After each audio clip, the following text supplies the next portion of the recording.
At this point, most of my regular viewers know about my man crush on the uber-talented Joseph Gordon-Levitt. I'm just glad he did at least 3 movies this year so we can move past the debacle that was Premium Rush. So to redeem himself, JGL once again teams up with director Rian Johnson in the time bender Looper. And JGL is back, showing audiences that this guy can really do anything, including an amazing impression of Bruce Willis. In fact, it's such a good embodiment that it made me think, is JGL playing a past Bruce Willis, or is Willis playing a future JGL? No, think about it. JGL is such a talented actor that it's entirely possible that he grew up and in the future traveled back in time under the name of Bruce Willis and started a second acting career.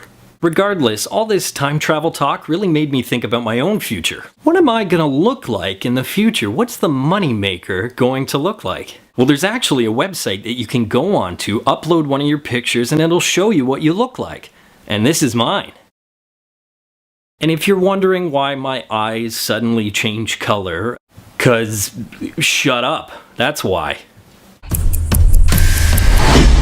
I tell ya, there are so many rules to time travel. Am I the only one that if time travel were actually available to the public to not give a crap about the butterfly effect? I mean, I'd go back just so I could ride a dinosaur or punch Napoleon in the face. I hate short people. Sure enough, Looper's got its own rules when it comes to time travel. Since Johnson both wrote and directed this movie, he did an amazing job really setting up how these rules work and how time travel works in this world. The best part is, while you think you may have seen everything when it comes to time travel movies, you really haven't. Johnson gave us a fairly original take on time travel and some really dark, twisted things that can happen as a result. Let's just say that Looper's take is not just Michael J. Fox's hand slowly fading away. There were some pretty gruesome bits. It wasn't just the time travel that was well thought out. Other aspects of the film were equally well developed. The future world, only about 35 years in the future, seemed very real. Poverty is rampant, the cities are overrun with street crime and drugs, and even the tech seems very realistic. While the rural areas are seemingly untouched, the city has just enough tech to make it seem advanced. While at the same time, the lower class has lower tech. In the film, it was a nice touch because some of the older looking cars, like the piece of crap Honda that I drive, have solar panels grafted onto them. I wish everything was as well balanced, but there are some aspects of the film that go a little too far. Looper starts as I expected. It feels very neo-noir, but then it goes really sci-fi. Like X-Men The Last Stand kind of sci-fi. To me, the TKs, or telekinetics, didn't fit in. It really pushed the movie in a direction it didn't need to go. It was really cool to look at, but like I said, it was really unexpected and kind of out of place. What was a pleasant surprise was that the entire cast actually turned in pretty solid performances. No one actor really stood out more than the others, but Jeff Daniels turned in a great performance as the film's antagonist, a man from the future who was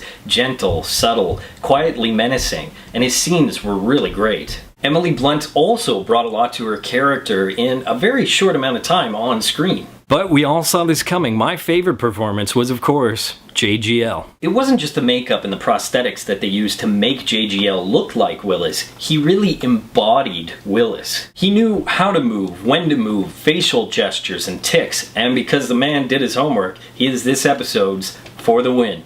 By the way, my For the Loss goes to Empire Theaters here in my hometown because the monkey they got running the projection booth cut one of the reels short and cut out about 3 minutes of the movie. Looks like somebody should go back to reel school.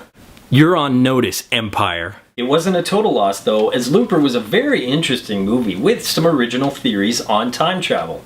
Some you've seen before. But overall, it's an earn it.